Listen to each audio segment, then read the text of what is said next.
Minum khamar kemudian dicambuk. Minum khamar kemudian dicambuk. Yang keempat kalinya dia minum khamar, kata Nabi, penggelah lehernya.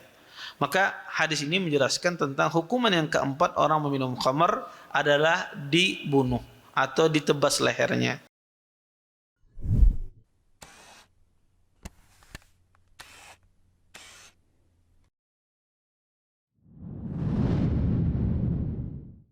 Assalamualaikum warahmatullahi wabarakatuh.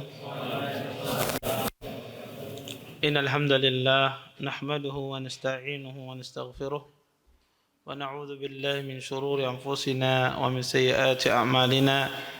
May yahdihillahu fala mudilla lahu wa may yudlil fala hadiya lahu.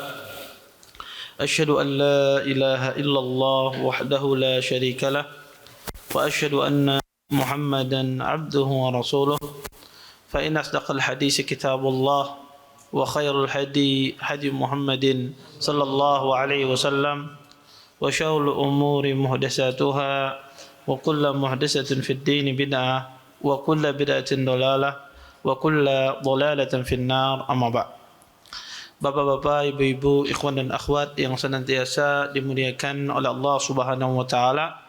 Alhamdulillah, segala puji bagi Allah Subhanahu wa taala dengan limpahan nikmat yang begitu besar, di antaranya nikmat iman, nikmat Islam, nikmat kesehatan, sehingga kita semua diberikan kemudahan oleh Allah Subhanahu wa taala untuk bisa berhadir di majelis ilmu. Mudah-mudahan apa yang kita pelajari, apa yang kita tuntut pada sore malam hari ini mendatangkan keberkahan dari Allah Subhanahu wa taala dan kita bisa mengambil manfaat dari apa yang akan disampaikan nantinya. Bapak, Ibu, ikhwan dan akhwat yang dimuliakan oleh Allah Subhanahu wa taala, kita lanjutkan kajian kita tentang syarah kitab Bulughul Maram. Kita masih masuk pada bab hudud, bab tentang masalah minum khamar.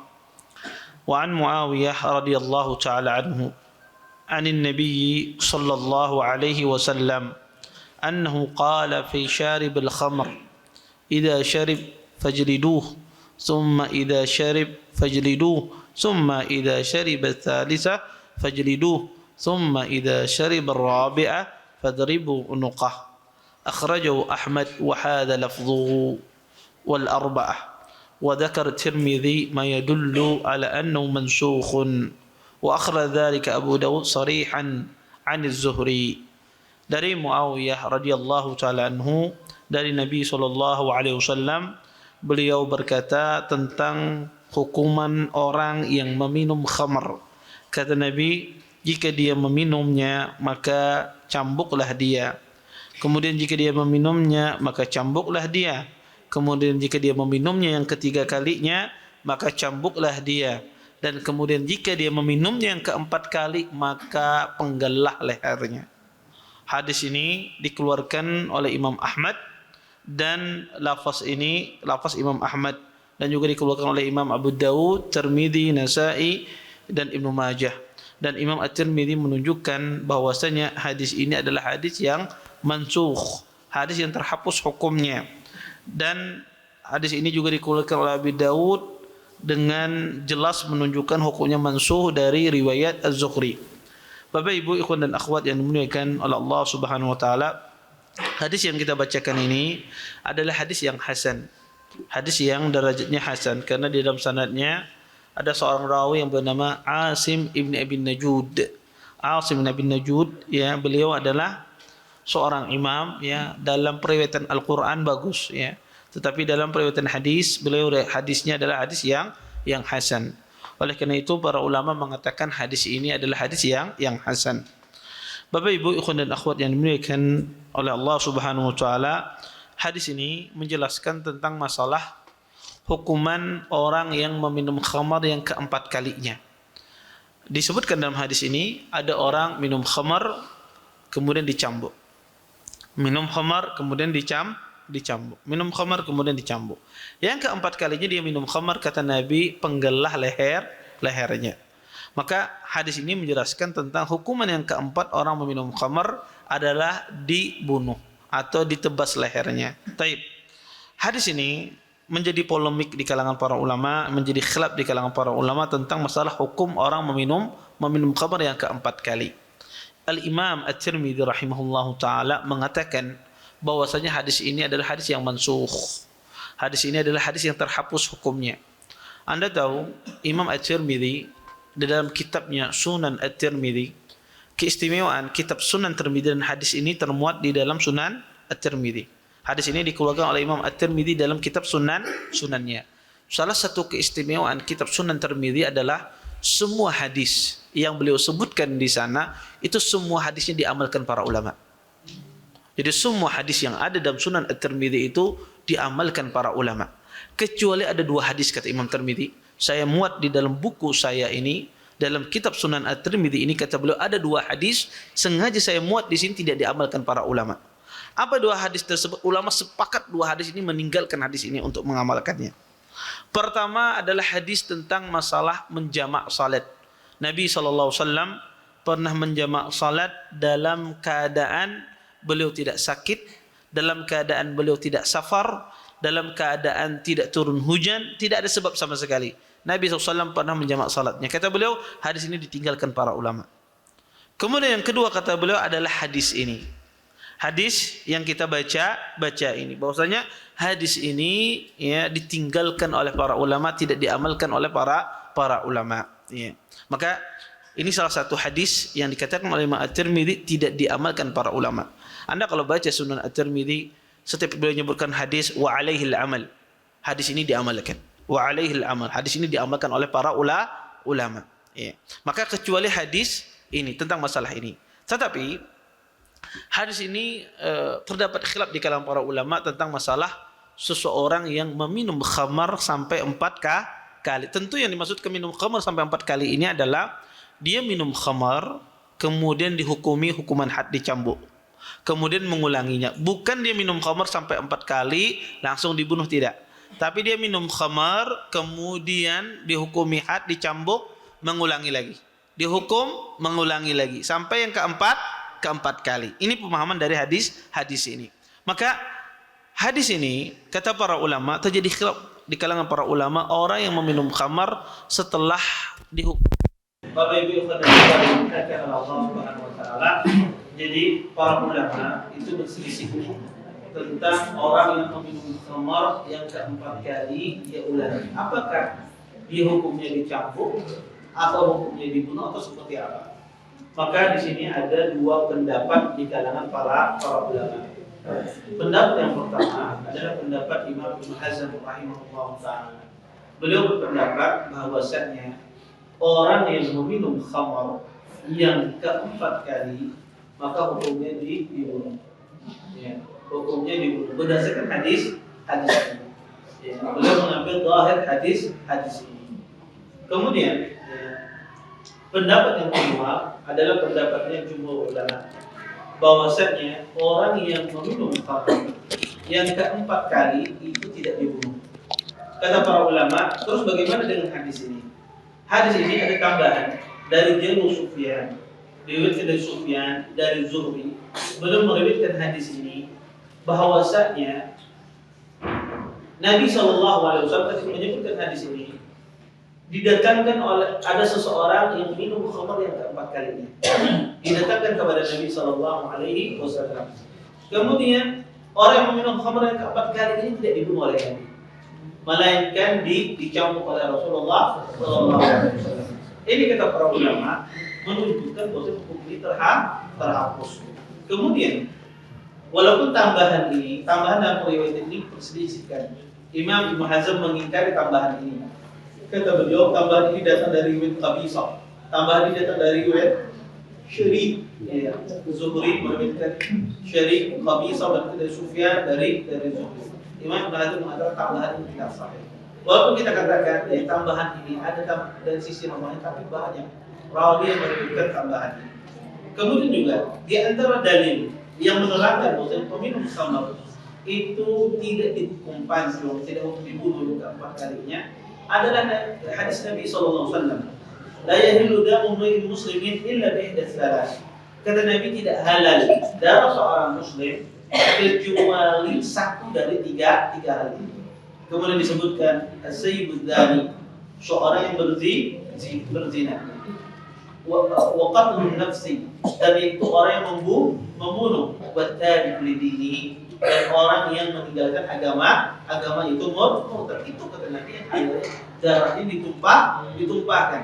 Adapun selain itu darahnya tidak ditumpahkan. Kata ulama, hadis ini sangat jelas bahwasanya yang hukumnya dibunuh adalah orang yang membunuh atau orang yang berzina dirajam sampai meninggal, dan orang yang murtad keluar dari Islam. Maka seorang yang minum khamar tidak termasuk dari tiga hal ini.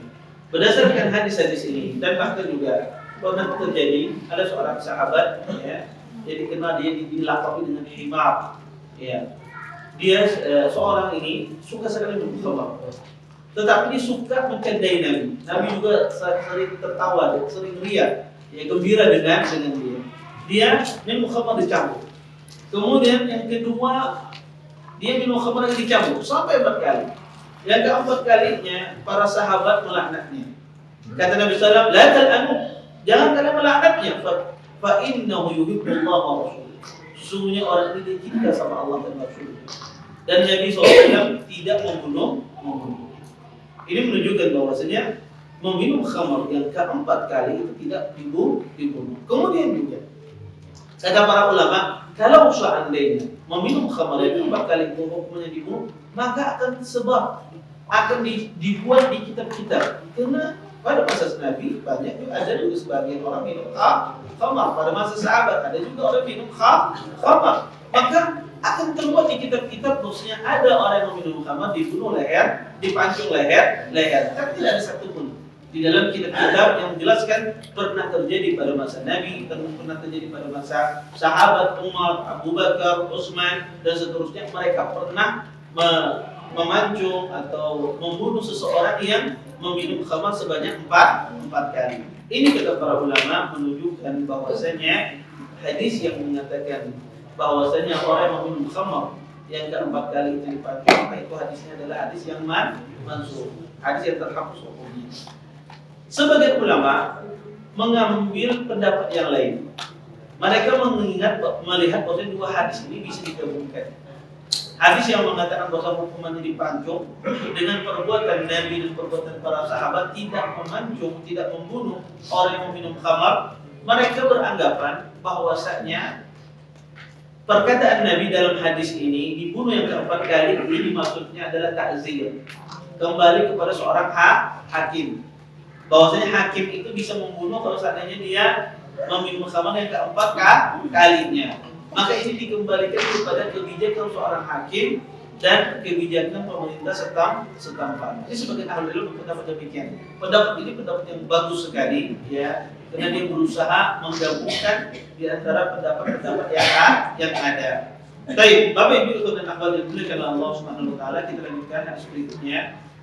Wa Abu Hurairah radhiyallahu ta'ala anhu qala Rasulullah sallallahu alaihi wasallam, "Idza daraba ahadukum falyattaqil wajha."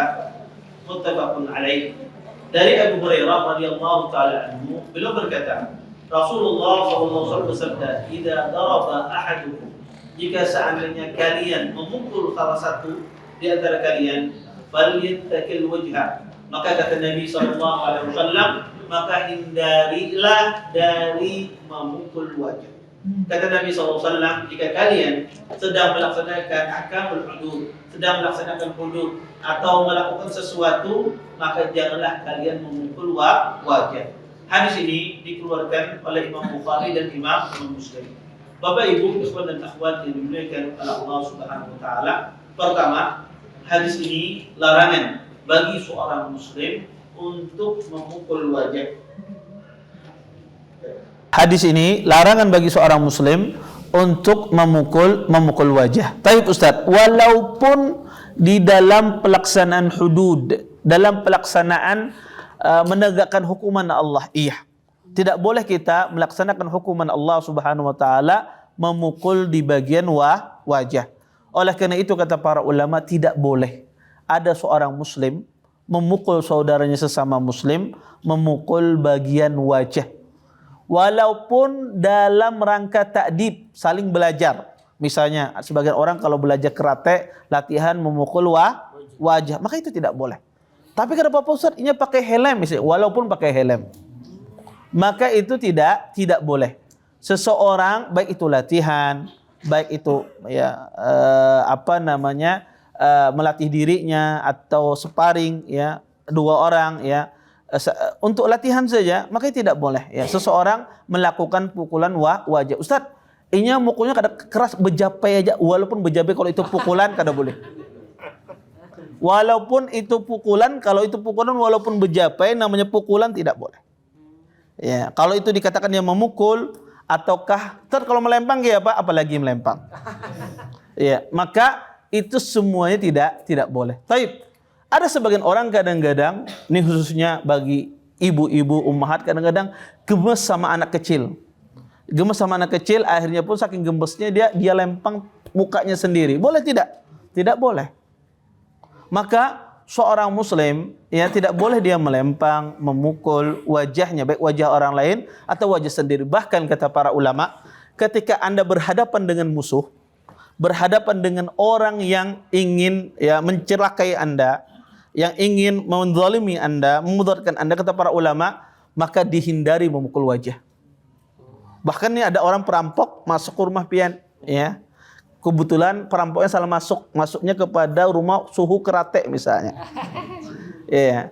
Kemudian akhirnya duel dia sama perampok tersebut. Maka ketika duel pun dia disuruh kita untuk menghindari memukul wajah.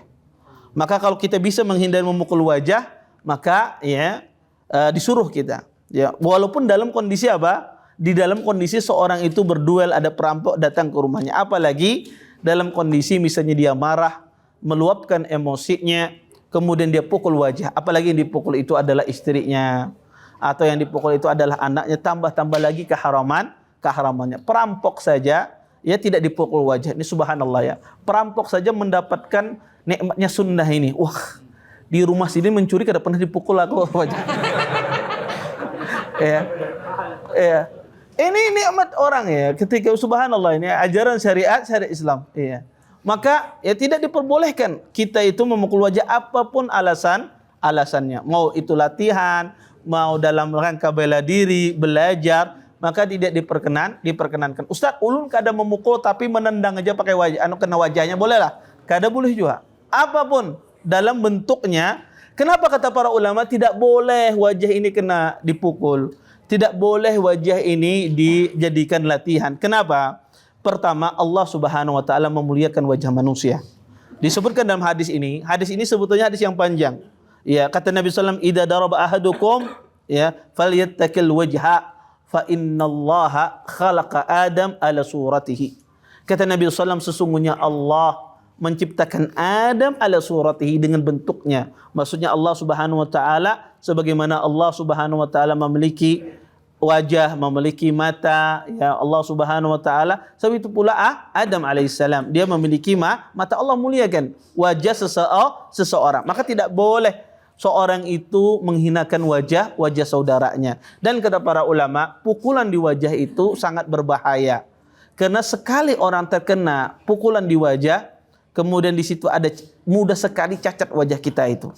Orang kalau kecelakaan ya sobekkah bibir pian, kadang-kadang itu berbekas.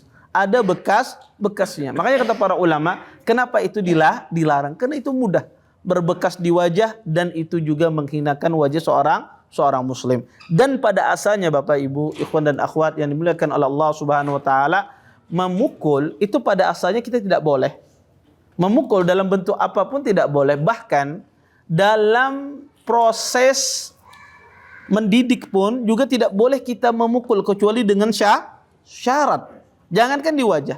Ketika proses kita memukul saja dalam rangka mendidik anak, itu tidak boleh kecuali dengan syarat. Disebutkan oleh para ulama. Di antara syaratnya, syarat seseorang itu boleh memukul anaknya. Ini syarat yang diperbolehkan memukul. Baik itu memukul anaknya ya, ataupun ya orang yang ingin dia didik. Maka kata para ulama, pertama tidak boleh dia memukul itu pukulan emosi balas dendam. Diului anaknya syarik dipukul. Iya, digayai anaknya syarik. Dia pukulannya emosi, bukan memukul karena Allah. Iya, maka ini tidak boleh. Ya, seseorang kalau dia marah, emosi sama anaknya kemudian dia pukul, Ya, tetapi dia memukulnya bukan karena Allah Subhanahu wa taala. Pukulnya ingin meluaskan hawa nafsunya. Ada tamu, anaknya loncat-loncat, kuciak-kuciak, ya. Man ini bari malu benar. Ya, akhirnya langsung dipukul anaknya. Ya, ini tidak boleh. Kata para ulama, tidak boleh seseorang memukul, ya, orang yang dia didik dalam pukulan emosi bukan karena Allah. Kemudian yang kedua, tidak boleh memukul itu lebih dari 10 kali. Ya, karena banyak ada sebagian orang tua itu kadang-kadang memukul anaknya 10 kali. Kadang setiap 10 kali. Jangan setiap 5 menit pukul ini lebih dari 10 kali. Ya. Maka ini tidak boleh. Ya, tidak boleh seseorang memukul, ya, anaknya, ya, memukul istrinya lebih dari 10 pukulan. Kemudian yang ketiga kata para ulama bahwasanya ketika dia memukul tidak boleh pukulan itu menyakitkan, artinya menimbulkan mudarat. Pukulan tersebut adalah pukulan sekedar pendidikan, bukan yang menimbulkan mudarat. Kalau itu menimbulkan mudarat, maka itu tidak boleh. Kemudian kata para ulama juga bahwasanya memukul itu tidak semua anak itu bisa dipukul. Walaupun dia nakal, tapi tidak semua anak itu bisa dipukul. Kenapa? Karena ada sebagian anak dia tidak bisa dipukul. Ada sebagian anak itu dia tidak bisa dipukul, tidak tahan dia dengan pukulan. Ya, dia tidak tahan dengan pukulan. Kadang fisiknya lemah. Ya, walaupun pukulan itu tidak menyakitkan. Kata para ulama dengan syarat sang anak itu ketika dipukul dia bisa menahan pukulan tersebut. Kalau dia tidak bisa menahan pukulan tersebut karena fisiknya lemah atau mungkin anak itu punya penyakit jantung, mendengar abahnya mukul langsung sakit jantungnya, makanya tidak boleh sama sekali. Ini tidak boleh sama sekali seseorang melakukan. Termasuk juga dengan istrinya ketika istrinya melakukan perbuatan nusyud, perbuatan maksiat misalnya, dinasihati kadang mau, kemudian boleh dalam Islam memukul pukulan yang tidak, ya, memudaratkan, pukulan yang tidak menyakitkan sebagai lambang kemarahan seorang suami. Kalau dia tidak tahan, maka itu tidak diperbolehkan di dalam Islam. Ya, maka oleh karenanya kata para ulama, ya, dalam memukul itu tidak boleh dilaksanakan di wajah. Termasuk di dalam pelaksanaan hudud, di dalam pelaksanaan seseorang menjalankan hukuman Allah Subhanahu wa taala dia melaksanakan hukuman Allah Subhanahu wa taala, kemudian dia ingin laksanakan di bagian wajah, maka itu tidak diperbolehkan. Taib. Bapak Ibu ikhwan dan akhwat yang dimuliakan oleh Allah Subhanahu wa taala, kita lanjutkan hadis berikutnya. An Ibnu Abbas radhiyallahu taala anhu qala Rasulullah sallallahu alaihi wasallam la tuqamul hudud fil masjid rawahu Tirmidzi wal Hakim. Bapak Ibu ikhwan dan akhwat yang dimuliakan oleh Allah Subhanahu wa taala, dari Abdullah bin Abbas radhiyallahu taala anhuma, beliau mengatakan bahwasanya tidak boleh seseorang itu melaksanakan hudud, ya, melaksanakan hukuman hudud itu di masjid. Ya. Hadis ini dikeluarkan oleh Imam At-Tirmidzi rahimahullahu taala. Dan hadis ini Bapak Ibu ikhwan dan akhwat yang dimuliakan oleh Allah Subhanahu wa taala, terdapat khilaf di dalam sanadnya. Di dalam hadis ini, di dalam sanadnya, ya, ada seorang rawi, ya, ya, yang bernama Ismail ibnu Muslim al-Makki. Ismail ibnu Muslim al-Makki ini adalah para ulama berbicara tentang hafalannya. Ya, sebagian ulama mengatakan dia adalah seorang rawi yang lemah. Tetapi Ismail bin Muslim al-Makki ini diikuti oleh rawi-rawi yang lain dalam meriwayatkan hadis ini. Di antaranya yang mengikutinya adalah Husain ibni Sa'id ibni Bashir. Kemudian juga diikuti oleh Ubaidullah ibni Hasan al-Anbari dan yang lainnya. Oleh karenanya, wallahu taala alam, hadis ini, ya, dihasankan oleh para ulama. Terlebih-lebih lagi hadis ini memiliki syahid dari hadis Hakim ibni Hizam radhiyallahu taala anhu, qala Rasulullah sallallahu alaihi wasallam la tuqamul hudud fil masajid wa la yustaqadu fiha. Kata Hakim ibn Hizam radhiyallahu taala anhu, beliau mengatakan sesungguhnya Rasulullah bersabda, tidak boleh seseorang melaksanakan hudud, hukuman had di masjid, dan juga tidak boleh seseorang melaksanakan qisas di masjid.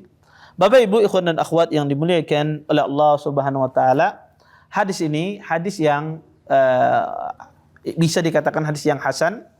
Maka hadis ini dijadikan dalil oleh para ulama bahwasanya seorang muslim tidak boleh melaksanakan hukuman apapun di masjid.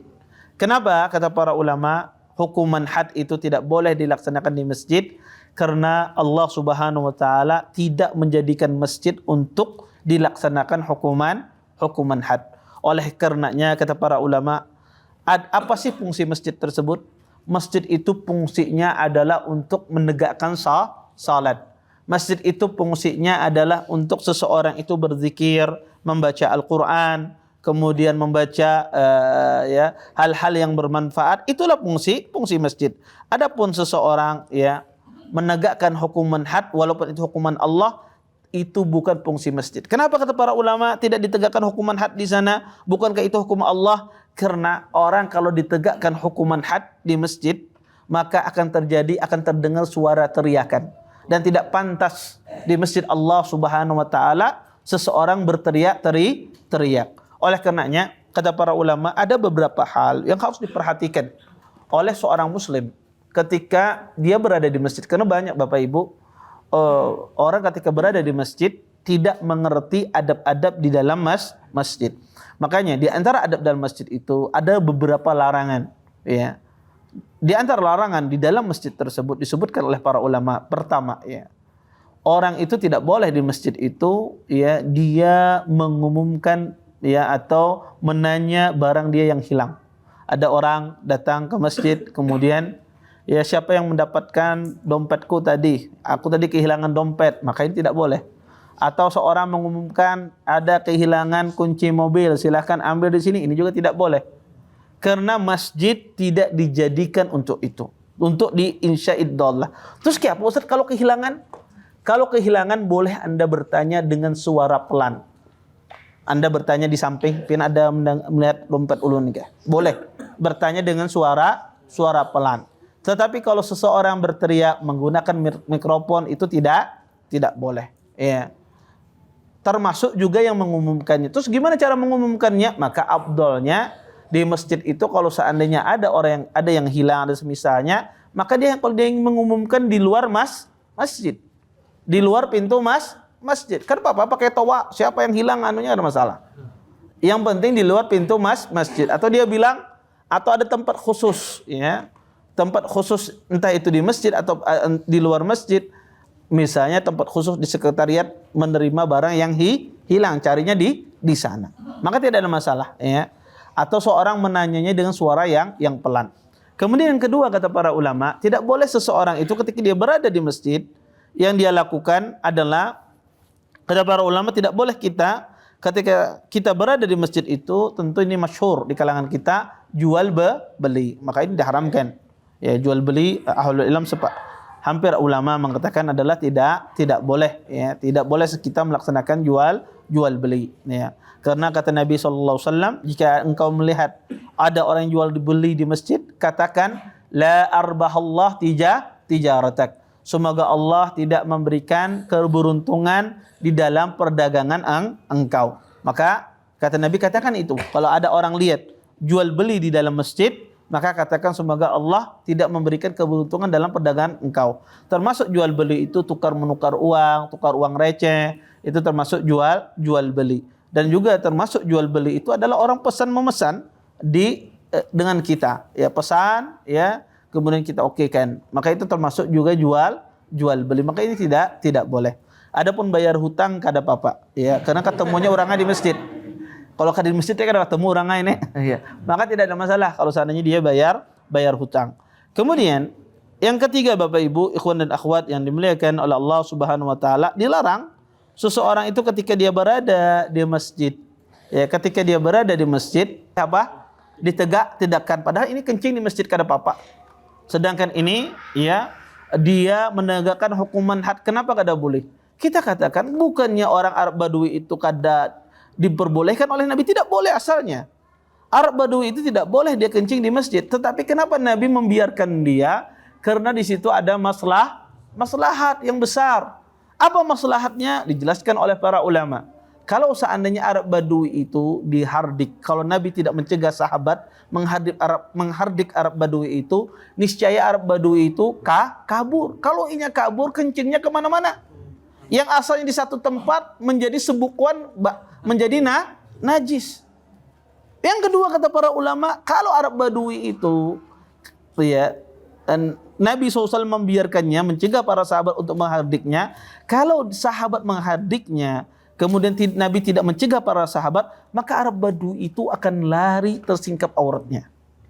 Ya, ketika dia kencing, ya, kemudian dia lari, maka auratnya tersingkap. Sehingga Nabi SAW membiarkan orang Arab Badui itu kencing di masjid. Kemudian juga kata para ulama, kenapa Nabi SAW membiarkan Arab Badui itu kencing di masjid?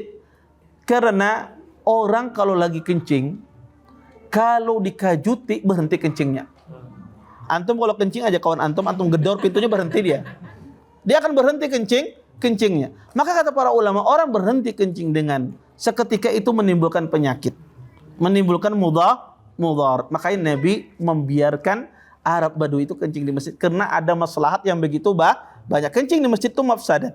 Tetapi maslahat yang didapatkan dari peristiwa tersebut sangat banyak. Makanya Nabi membiarkan. Oleh karenanya bukan bertentangan dua hadis ini, tetapi hadis tentang masalah kencing Arab Badui di masjid, di situ ada maslahat yang sangat banyak. Adapun masalah hudud di sini, maka hudud itu bisa dilaksanakan di luar masjid, bukan di dalam masjid. Allah taala alam. Baik. Bapak Ibu ikhwan dan akhwat yang dimuliakan oleh Allah Subhanahu wa taala. Mungkin ini ya yang bisa saya sampaikan. Mudah-mudahan bermanfaat dari apa yang saya sampaikan tadi. Mungkin sisa waktu yang ada yang bertanya silahkan tafadhol ya. Nggih, silahkan. Ada Bapak? Ya. Antum. Kalau di masjid mengumumkan orang yang meninggal, Baik. Apa hukumnya mengumumkan orang meninggal di masjid? Ada dua hadis dalam masalah ini. Ada satu larangan, melarang mengumumkan di masjid itu orang meninggal. Nah, Nabi SAW an-na'yi. Nabi SAW melarang an-na'ya, yaitu mengumumkan orang yang meninggal. Di sisi lain, Nabi pernah mengumumkan Najasyi di masjid. Raja Najasyi ketika meninggal diumumkan oleh Nabi di masjid. Wallahu a'lam, larangan Nabi ketika mengumumkan di masjid itu bagi orang yang meninggal, larangan yang na'yu seperti na'yu orang jahiliyah. Adapun sekedar seorang memberitakan bahwasanya si fulan meninggal dan semisalnya, agar orang datang banyak menyolatkan misalnya, agar orang bisa bertakziah, maka insya Allah ini tidak termasuk dalam na'yu yang dilarang. Dan masalah ini masalah khilaf di kalangan para ulama ya. Karena ada dua hadis yang saling bertentangan. Ada hadis larangan mengumumkan orang meninggal di masjid, dan ada perbuatan Nabi mengumumkan Najasyi meninggal dan Nabi umumkan di masjid. Maka para ulama mengumpulkan dari dua hadis ini, yang dilarang itu seperti na'yu ya orang-orang jahiliyah, diumumkan biar orang bersedih ya, biar mengingat kebaikannya dan semisalnya. Tapi kalau tujuannya mengumumkannya untuk agar memberitahu orang untuk lebih banyak yang menyolatkan, bertakziah kepada keluarga yang meninggal, maka insya Allah ini tidak mengapa. Afdalnya kalau bisa seseorang punya di luar masjid itu lebih baik. Punya mikrofon di luar masjid. Dia misalnya bawa mikrofon keluar, kemudian dia umumkan, itu lebih baik. Yaitu keluar dari khilaf. Walaupun pakai tawa ya, misalnya tawanya berada di sekitar masjid tidak ada masalah. Ya, tetapi dia mungkin kalau di luar dia mengumumkannya di sekretariat misalnya mengumumkannya, maka itu insya Allah lebih baik lagi. Wallahu a'lam. Taib. Sebentar, ini ada pakai kertas saya nggak bisa baca ini. Tapi sebentar saya pakai dulu. Sebentar. Taib. Assalamualaikum Ustadz, kami dari tim Rekon TV izin bertanya. Apa hukum penghasilan dari Google AdSense, dari YouTube dan semisalnya? Bolehkah media dakwah seperti kami memanfaatkan fitur tersebut? Karena fitur tersebut kami nonaktifkan, ataupun tidak, tetap memunculkan iklan? Syukran Ustadz. Ini Rekon TV ini perlu didukung ini. Ayo. Bapak Ibu ikhwan dan akhwat yang dimuliakan oleh Allah Subhanahu wa taala, Google AdSense itu adalah yang di situ dia mendapatkan bayaran ketika dia mengaktifkan ya Google AdSense tersebut ya. Tapi setahu saya sekarang ini pasti dipaksa untuk mengaktifkan. Ya dipaksa untuk dulu bisa kita memilih. memilih diaktifkan atau tidak. Sekarang oleh Google-nya ya langsung dipaksa ya. Nah, kita mengambilnya boleh tidak? Mengambil komisi dari AdSense tersebut. Jawabannya tidak boleh. Kenapa tidak boleh? Karena antum tidak bisa mengatur iklan yang muncul. Kadang ceramahnya ustadz yang muncul ya binian, ya berjual skincare ya, atau ya iklan mobil, gambarnya binian yang membuka aurat. Makanya tidak boleh karena kita tidak bisa mengatur iklannya. Kecuali pun bisa mengatur. Minta di Google-nya iklannya harus ini. Kalau ada orang membuka misalnya Rifkon, maka iklannya ini. Kalau seandainya tidak bisa kita mengatur, maka tidak boleh. Kenapa? Karena kita tidak bisa mengatur iklan yang muncul. Kalau kita menerima uang tersebut, uang dari iklan yang didapatkan oleh YouTube itu sendiri. Maka sebetulnya ya bagus kalau orang itu, ya wallahu alam ya, kalau ada orang punya YouTube sendiri ya, nggak ada YouTube bikin kayak seperti YouTube untuk ahlu sunnah itu bagus sekali. Jadi orang kalau buka macam-macam ya iklannya pun juga berkaitan dengan apa yang dia buka sesuatu yang tidak baik misalnya, buka sesuatu yang haram, iklannya neraka munculnya misalnya. Itu kan menakutkan. Jadi ingat dia dengan apa? Dengan mati dan semisalnya. Kalau YouTube bisa gitu kan bagus ya. Tapi kan intinya para ahlul ilm, dan ini dibahas di Dewan Fatwa Google AdSense ini, dibahas bahwasanya tidak boleh ya. Tidak boleh karena di situ iklannya tidak bisa kita atur. Iklannya tidak bisa kita atur karena YouTube itu dia mengasih iklan itu sesuai dengan apa namanya sering antum buka. Jadi iklan itu sesuai dengan apa yang antum sering buka. Kalau bukanya macam-macam, iklannya juga macam-macam. Kalau bukanya ceramah agama yang muncul mungkin ustaz-ustaz kita mungkin muncul atau ustaz fulan. Tapi kalau yang macam-macam munculnya macam-macam ya. Maka ya seseorang tidak boleh dia mengambil bayaran dari AdSense tersebut. Wallahu a'lam. Assalamualaikum warahmatullahi wabarakatuh. Izin bertanya Ustaz, apa hukumnya makan-makan di dalam masjid? Kenapa makan-makan dalam masjid? Nanti kada ada lagi makan-makan dalam masjid kalau kada boleh. Tidak ada masalah, ya. Kemudian, apa diperbolehkan setelah sholat ba'diyah isya langsung dilanjutkan dengan sholat witir? Boleh, tidak masalah. Antum sholat ba'diyah kemudian langsung dilanjutkan witir, maka tidak mengapa karena witir itu boleh dikerjakan setelah isya. Wallahu a'lam. Taib, ada yang langsung? Ya, silakan. Tadi kan di Sunan kitab Tirmidzi tadi kan ada dua hadis yang tidak ditinggalkan. Apakah itu suatu ingkaran yang ditinggalkan hadis itu karena tidak diamalkan? Yang kedua itu kan sahabat Muhammad Futsal itu kan beliau di yang Nabawi. Ya, itu kan apa bentuk suatu hukuman sifatnya? Iya, jazakumullah khairan atas pertanyaannya. Pertama tentang masalah apa namanya? Tadi apa pertanyaan?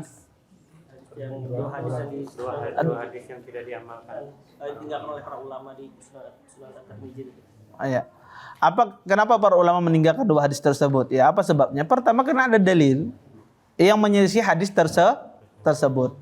Karena hadis itu ada nasih dan mansuh. Kapan hadis itu ditinggalkan? Ketika hadis itu terhapus hukumnya, atau ulama meninggalkan hadis tersebut karena mereka melihat cacat. Makanya kata Imam berkata Imam Ibn Abdul Hadi bahwasanya kadang ilmu hadis itu ada ilham, kata beliau. Kadang para muhaddisin meninggalkan hadis tanpa kita tahu ilahnya, tanpa tahu kita sebab cacatnya. Kenapa? Karena mereka tahu hadisnya hadis yang mungkar. Tanpa kita tahu kenapa mereka meninggalkan. Kenapa? Karena sina'ah hadisiyah ya, para ulama ahli hadis ya, mereka mengerti betul hadis ini ditinggalkan ya, tidak diamalkan walaupun mereka tidak menjelaskan ilahnya ya, karena itu keahlian mereka. Makanya kata para ulama wajib taslim.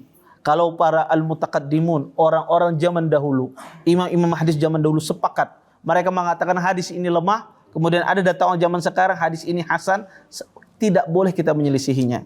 Ya, tidak boleh. Kalau ulama terdahulu sepakat hadis ini lemah, tidak boleh kita selisihinya. Atau sebaliknya, ulama zaman dahulu sepakat mereka hadis ini sahih, kemudian datang orang zaman sekarang mengatakan hadis ini lemah, maka tidak boleh kita ambil perkataan orang zaman sekarang. Ya, karena ilmu hadis itu adalah kita taslim. Kalau ulama sepakat, tidak boleh kita nyelisih.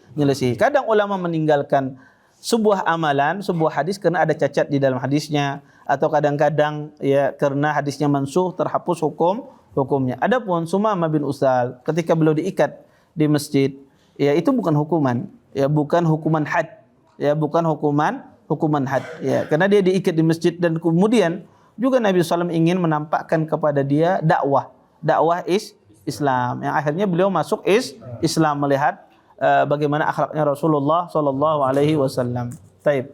Ada lagi yang lain? Satu Ustaz. Nggih. Bismillah. Kalau yang Rizkon TV tadi Ustaz, kalau hasilnya itu kan nggak boleh diambil karena haram ya Ustaz. Tapi kalau diambil buat perbaikan jalan itu Ustaz, jazakallahu khairan. Kada boleh juga. Ya, tidak boleh juga kalau diambil untuk perbaikan jalan. Ya, wallahu a'lam. Taib. Nggih. Kalau mengumumkan pernikahan mungkin apa boleh. Terus yang kedua, masalah parkir. Pernah Ustaz Safi teknisi diputus ceramahnya karena ada mobil salah parkir. Apa boleh? Iya. Terus yang ketiga di luar. Iya. Pertama tentang masalah mengiklankan pernikahan di masjid. Boleh tidak? Boleh, karena nikah itu ibadah. Nikah itu adalah ibadah, tidak ada masalah. A'linun nikah kata Nabi. Umumkan pernikahan. Maka nikah itu ibadah, tidak mengapa ya. Kalau ada yang menikah maka umumkan di masjid tidak ada masalah. Karena nikah itu adalah ibadah. Kemudian yang kedua tentang masalah parkir. Parkir itu bukan mengumumkan barang kehilangan, tidak. Itu ada maslahat, maka tidak ada masalah. Ya, orang mengumumkan di masjid misalnya, ini ada mobil yang salah parkir misalnya, sehingga jamaah nggak bisa masuk. Nggak apa-apa diumumkan di masjid, karena kalau ditanya satu persatu uang ribuan nggak sampai. Iya, dengan maka itu maslahat, ya maslahat, tidak ada masalah. Karena itu bukan mengumumkan barang yang hilang. Kalau barang hilang itu bisa seseorang menaruh di tempat tertentu, tapi kalau parkiran tidak bisa. Orang kadang mengasih tulisan sebesar lama nulis, sedangkan itu butuh waktu cepat, maka tidak ada masalah karena itu maslahat, dan itu juga sebetulnya bagian dari ibadah tolong menolong dalam kebaikan. Wallahu taala alam. Saya kira cukup ya, mungkin ini banyak kepanasan. Kita tutup dan doakan penutup majelis. Subhanallahumma bihamdika asyhadu an la ilaha illa anta astaghfiruka wa atubu ilaik. Assalamualaikum warahmatullahi wabarakatuh. Terima kasih. Jazakumullah khairan wa barakallahu fikum. Video ini dibuat atas partisipasi dari donasi Anda. Semoga menjadi amal jariah bagi Anda semuanya.